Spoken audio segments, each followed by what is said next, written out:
Esta é a lei, isto é, os decretos e as ordenanças que o Senhor, o seu Deus, ordenou que eu lhes ensinasse, para que vocês o cumpram na terra para a qual estão indo, para dela tomar posse. Desse modo, vocês, seus filhos e seus netos, temerão ao Senhor, o seu Deus, e obedecerão a todos os seus decretos e mandamentos que eu lhes ordeno, todos os dias da sua vida, para que tenham vida longa. Ouça e obedeça, ó Israel. Assim tudo lhe irá bem e você será muito numeroso numa terra onde há leite e mel com fartura, como lhe prometeu o Senhor, o Deus dos seus antepassados. Ouça, ó Israel, o Senhor, o nosso Deus, é o único Senhor. Ame o Senhor, o seu Deus, de todo o seu coração, de toda a sua alma e de todas as suas forças. Que todas estas palavras que hoje lhe ordeno estejam em seu coração. Ensine-as com persistência a seus filhos. Converse sobre elas quando estiver sentado em casa, quando estiver andando pelo caminho, quando se deitar e quando se levantar. Amarre-as como um sinal nos braços e prenda-as na testa. Escreva-as nos batentes das portas de sua casa e em seus portões. Amém? Senhor Deus, te louvamos por esta palavra, Senhor. Sabemos, Pai, que Tu fala aos nossos corações nesta noite, Senhor. A Tua palavra, ela é viva e eficaz e mais penetrante do que qualquer espada de 2 gumes, Pai. Ela penetra na divisão da alma e do espírito e é apta para discernir os pensamentos e as intenções dos nossos corações. E é por isso que nós estamos aqui hoje para ouvir a Tua santa voz, em nome de Jesus. Amém, irmãos. Família blindada. A semana toda nós... Semana toda não é os 2 dias, é já no costume da semana, né? Segunda e quarta nós escutamos sobre temas que, no contexto geral, fala da família blindada no Senhor, né? Primeiro foi sobre o divórcio e as consequências ali nos filhos que acontecem. Quarta-feira nós escutamos sobre o altar do Senhor, o que é estar no altar do Senhor, né? O que é você viver no altar de Deus, e o pastor Esdras falou aqui, e Deus falou muito ao meu coração, eu tenho certeza que falou ao seu, amém? E assim como os dias que passaram, hoje nós iremos falar sobre filhos, né?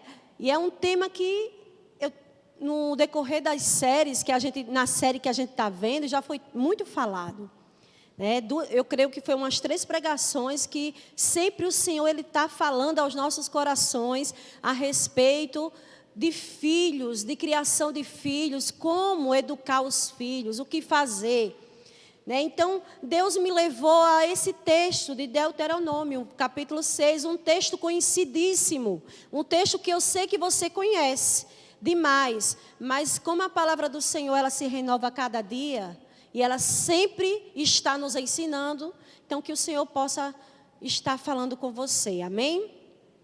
E há muito tempo eu li um livro que fala sobre educação cristã, e esse livro de Felipe Fontes é um livro bastante interessante, muito bom, e assim eu até indico, né? Depois você pode me procurar, eu digo, todo cristão deveria ler esse livro, porque ele abrange e fala sobre o que é educação cristã, que muita gente tem dúvidas e confunde, e traz assim uma conotação de educação cristã como se fosse apenas na igreja. A igreja é responsável por ensinar meus filhos, eu trago eles nos cultos, então eles vão para a salinha e aprendem a palavra de Deus. Mas a educação cristã, ela engloba todas as esferas das nossas vidas. Todas. Na igreja, principalmente em casa, na escola e na vida social de uma pessoa. Quando nós temos Cristo como o centro, o foco principal, aquele que é a fonte e que domina as nossas vidas e que comanda as nossas vidas, a educação cristã, ela tem que englobar toda a nossa vida. E essas palavras aqui, registradas em Deuteronômio 6, seguem imediatamente a narrativa da entrega da lei, que acontece ali no capítulo 5, por parte de Deus para com Moisés. Esses 3 versículos, de 1 ao 3, introdutórios, que são introdutórios, apresentam mais especificamente, irmãos, a tarefa que Moisés deveria realizar com o povo ali, tendo recebido os mandamentos da parte de Deus, que era de ensinar. Ensinar e ensinar. Deus entrega os mandamentos a Moisés, ali no capítulo 5. É como se eu fosse professora, chegasse numa escola para ser contratada, e depois eu fosse para uma reunião pedagógica. Então, ali a coordenadora iria me passar, olha, esse é o roteiro pedagógico. É isso aqui que você vai ter que ensinar aos alunos. Nós adotamos esse método. Nós usamos esse livro e nós fazemos assim. Você vai ensinar de acordo com esse método. Eu estou trazendo para que você entenda. Deus, ele entregou os mandamentos ali a Moisés. E Moisés era o professor para ensinar ao povo de Israel. Só que no versículo 2, a gente vê que a finalidade para que Moisés ensinasse o povo, a finalidade era para que o povo temesse o Senhor Todo-Poderoso, o seu Deus. E o objetivo final desse ensino, né, esse que Deus exigiu de Moisés, era que ele ensinasse o povo e esse povo fosse levado ao aprendizado, o cumprimento, a temer ao Senhor, o cumprimento da lei. Ou seja, respeitar o Senhor, reverenciar o Senhor, devotar sua vida ao Senhor. Era isso que Moisés, ele estava ali ensinando o povo e tinha que levar o povo a fazer isso. É como se um professor de matemática pegasse e começasse a ensinar. Então, ali a equação do primeiro grau, que é terrível, que eu lembro, que eu era péssima e depois eu comecei a melhorar, mas aí depois piorei, e segundo grau, né? A gente vai, matemática aí, os estudantes atuais aí sabem. Ele está ensinando, mas o propósito dele ali no quadro, dependendo do método dele, é levar o povo, os alunos, a aprender a equação do primeiro grau, do segundo grau. E quando chega no final, tem uma avaliaçãozinha dos alunos, para ver o desempenho dos alunos. Dependendo da escola, o professor é até chamado a atenção. Mas olha, eu estou vendo que 60% dos alunos não aprenderam. Tem alguma coisa errada no método, na forma. Eu quero que você entenda o seguinte. Nesses versos introdutórios, fica claro, principalmente pela menção, que o texto faz aqui no versículo 2, dizendo, as gerações posteriores, feita ali por Moisés, que o desenvolvimento do aprendizado do povo, do temor a Deus, do povo para com Deus, dependia, de certa forma, da educação que Moisés ia dar ao povo. Eu estou usando esse termo educação, porque você vai entender mais lá na frente, que é o ensino. Então, o povo ia aprender, mas dependia de Moisés ensinar ali direitinho o povo. Diante disso, eu gostaria que você prestasse atenção comigo nesse texto em 2 perspectivas. Primeiro, existe uma certa influência da educação na religião, certo? existe uma certa influência da educação na religião. E quando eu estou falando religião, que vocês entendam, no nosso contexto também, que é Deus o Todo-Poderoso. Não é uma religião de só ter uma religião, é adoração ao nosso Deus. Amém? O modo como somos educados interfere no que cremos, na decisão sobre quem devemos temer e a quem devemos servir. Claro que esta influência não é absoluta, não é determinante.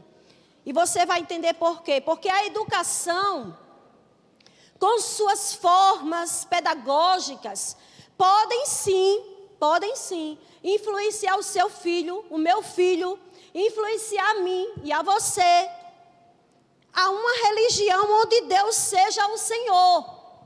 Mas também ela pode influenciar o seu filho a uma religião que o nosso Deus não seja o Senhor. Certo? Não existe, eu gostaria de frisar que é uma opinião minha, não existe uma educação laica, não existe uma educação neutra.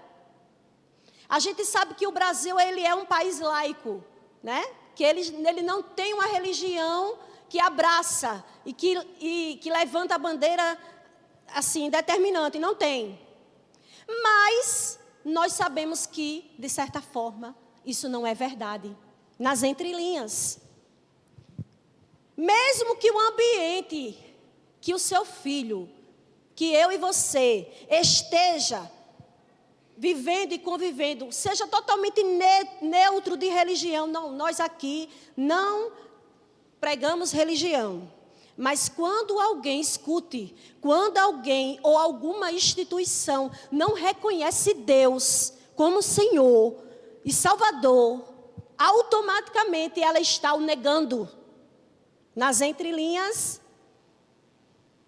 tanto faz ter Deus como Senhor ou não. Ela está dizendo isso para você, ou para seu filho. A outra perspectiva é a segunda, dos versículos 4 ao 9. A religião determina a educação. Preste atenção que houve uma mudança nos verbos aqui.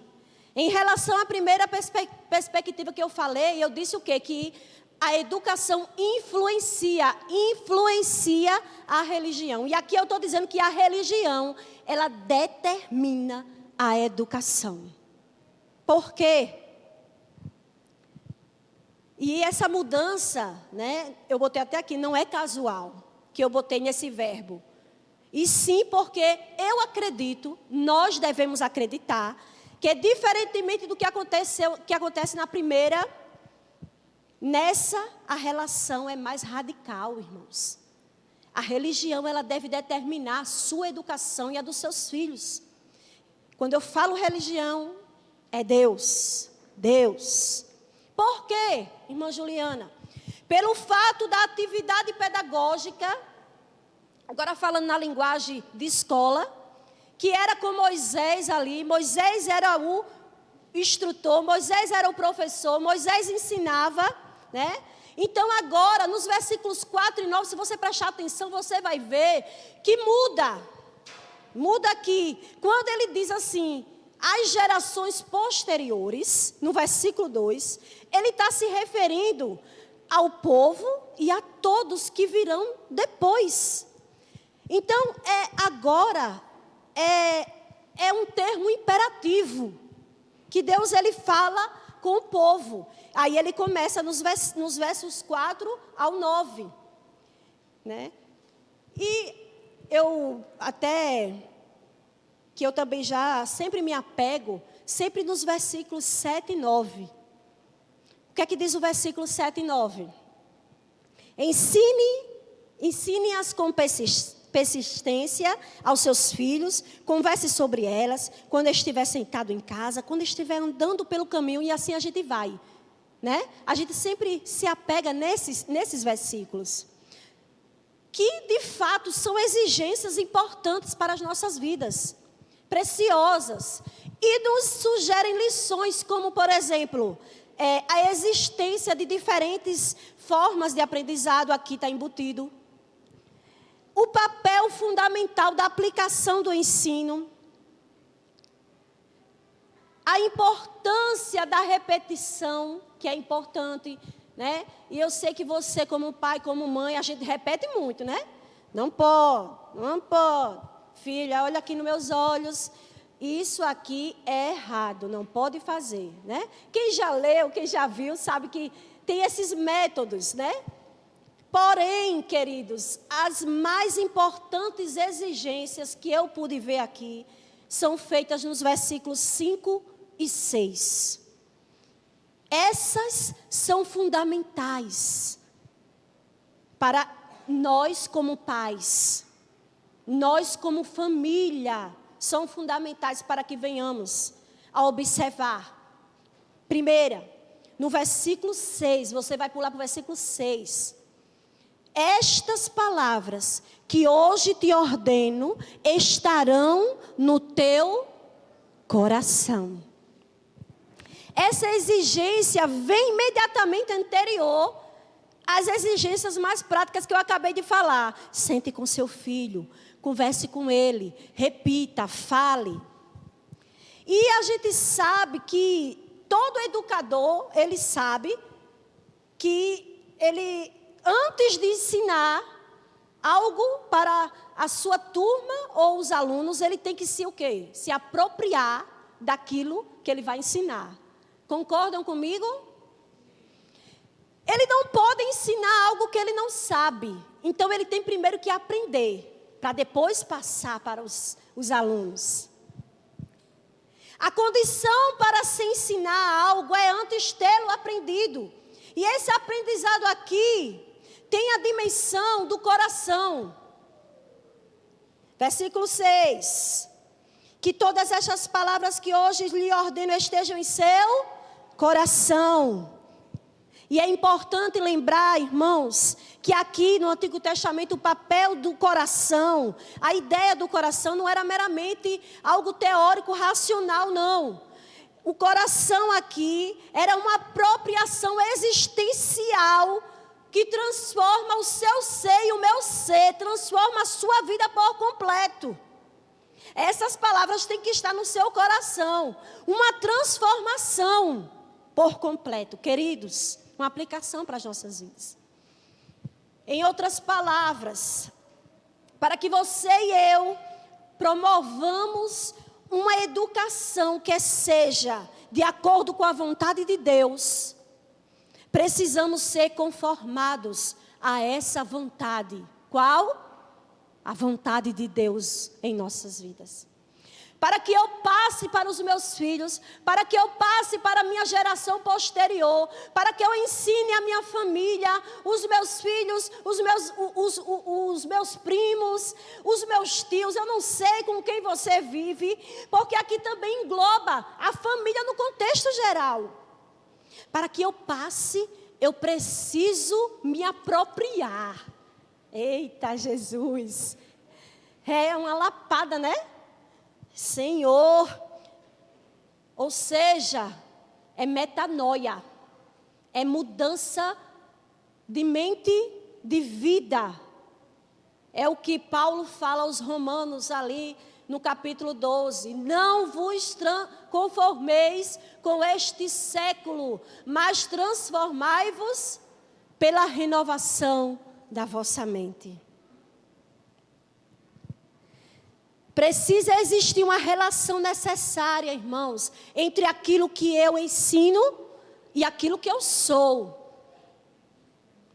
2 Timóteo 1:5 diz o seguinte: pela recordação que guardo de tua fé, sem fingimento, a mesma que é primeiramente, olha aí a palavra, primeiramente, habitou em tua avoloide e em tua mãe Eunice, e estou certo de que também em ti.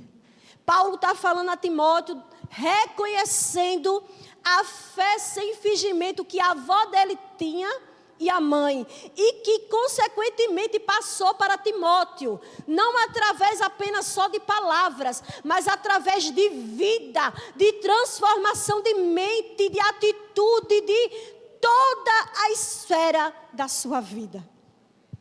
Não podemos ser como aquela frase, faço o que eu digo, mas não faço o que eu faço, né?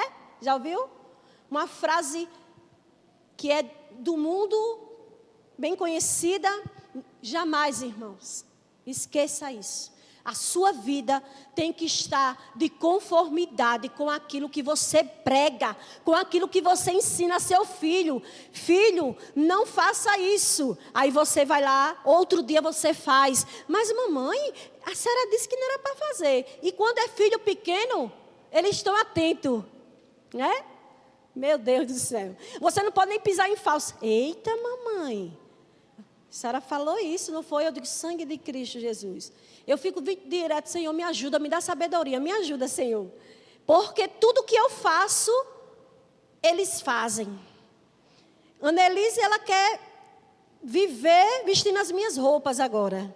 Sapato, maquiagem. Ela olha para mim e ela quer vestir o que eu visto. Isso eu estou falando algo superficial, irmãos. Mas ela é o que ela vê em mim. O que ela vê em Antônio. Annelise, as palavras que eu falo, ela repete. Teve hoje que eu falei uma palavra bem engraçada. Eu não posso falar aqui, mas é assim, uma palavra brincando. Aí ela ficou repetindo direto com a Annelise. Irmãos, criança vê, criança faz. Segunda coisa. No versículo 5, amarás, pois, o Senhor teu Deus de todo o teu coração, de toda a tua alma, de toda a tua força. Essa segunda exigência.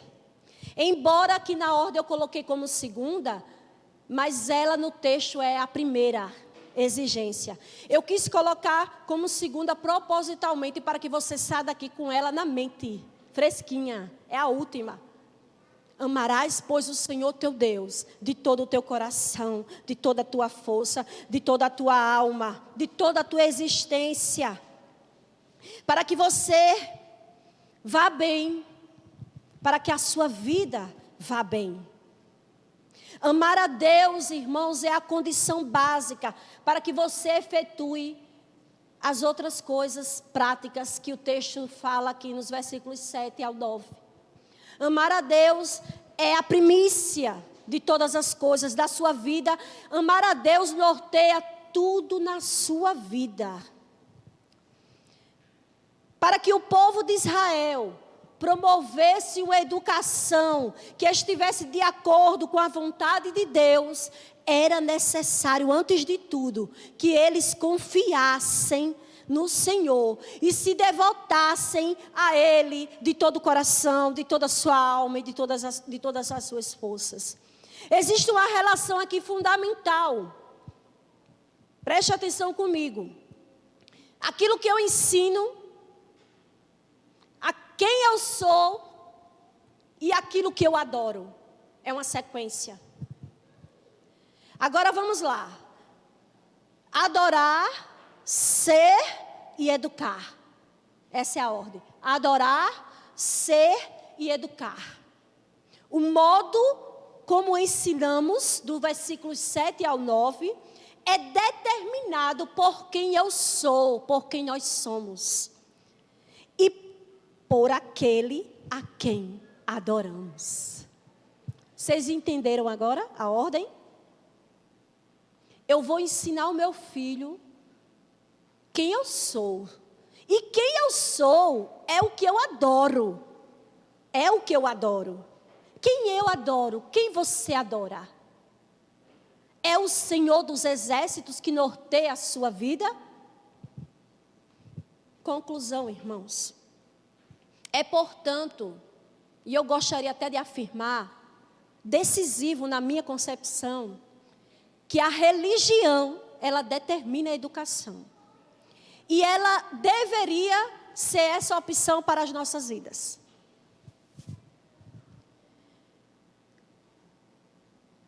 A religião, compreendida em seu sentido mais profundo, por exemplo, o verdadeiro Deus ou o falso ídolo. O fundamento de nossa maneira de ser, consequentemente, irmãos, é também a maneira de eu educar os meus filhos e aqueles que me cercam. Eu vou ser esse exemplo para ele. Os nossos projetos, ou seja, os nossos interesses, motivações, conceitos, aquilo que eu falo, aquilo que eu não falo, aquilo que eu mostro, aquilo que eu estou na minha casa ali, fofocando, ou eu estou ali adorando junto com meus filhos. Qual é o comportamento que eu tenho mostrado dentro de casa para os meus filhos? Em última instância, tudo isso deve ser norteado pelo seu amor, pelo meu amor a Deus. Seja Ele em outras esferas, em outros locais, seja Ele o Deus da Bíblia ou outra coisa. É isso que vai nortear o seu comportamento, a sua vida, a sua forma de agir. Você educa seus filhos de acordo com o que adora. E isso não é só para quem tem filhos pequenos, irmãos. Quem tem filhos grandes também. A sua vida é um exemplo para ele, mesmo que ele esteja distante do Senhor nesse momento. O seu comportamento, a sua forma de agir para com ele, a sua forma de tratar, a sua forma de viver para o Senhor, ele vai ver em você, vai dizer: a minha mãe, o meu pai são homens, são pessoas que servem a Deus verdadeiramente. E o seu testemunho pode salvar a vida dele do pecado, daquilo onde ele está inserido neste momento. Eu costumo dizer: não desista de orar, não desista de clamar pelos seus filhos. Pais, orem por seus filhos, clamem por seus filhos, porque a geração que nós estamos vivendo é uma geração perversa, é uma geração que tudo é relativo, não tem nada a ver. Os seus filhos estão indo para a faculdade, estão indo ao aquém. Lá não se prega a religião, ok. Mas se prega que você tudo pode fazer, porque não tem nada a ver. E se você ama Deus, se você vive para Deus, a sua vida vai influenciar Ele. Você vai ser bênção na vida dele. Você vai ser o exemplo da vida dele. Para tanto, é nossa tarefa amar a Deus com todas as nossas forças e guardar as suas palavras em nosso coração, com nossa vida diária, para ensinar os nossos filhos o caminho em que deve andar. Amém, irmãos? Essa é a nossa tarefa. Eu sei que é uma mensagem instrutiva, né? Você pode dizer: mas é tão legalista. Não. A lei moral é a única que permaneceu, para que você continue a seguir. Porque Cristo na cruz, Ele te dá graça para isso. Eu amo porque Ele me amou primeiro. Então, se você é escolhido por Deus, você consegue amá-lo. Você consegue amar os seus filhos, a sua casa, a sua família, cuidar segundo a vontade de Deus. É fácil? Não. Mas também não é impossível, porque o Senhor mostrou que não é impossível. Então é graça de Deus nas nossas vidas. Pede graça a Deus. Senhor, está difícil, eu não estou conseguindo. Pede graça. Seja o exemplo que você quer que o seu filho seja, que você seja também. Não adianta falar e não fazer. Isso é para mim, irmãos. Isso é para mim. Deus falou comigo. Deus tem falado comigo decorrer desses meses. Mensagem em cima de mensagem. Não adianta eu dizer, Lucas, não faça isso e depois eu estou fazendo. Alice, não faça isso e eu estou fazendo. Não, é eu. Parte de mim é tarefa sua. Ensina a criança no caminho que deve andar. E aqui é uma ordem para os pais mesmo. É um dever seu. Ensina a amar a Deus. Amém? Agradeço a oportunidade.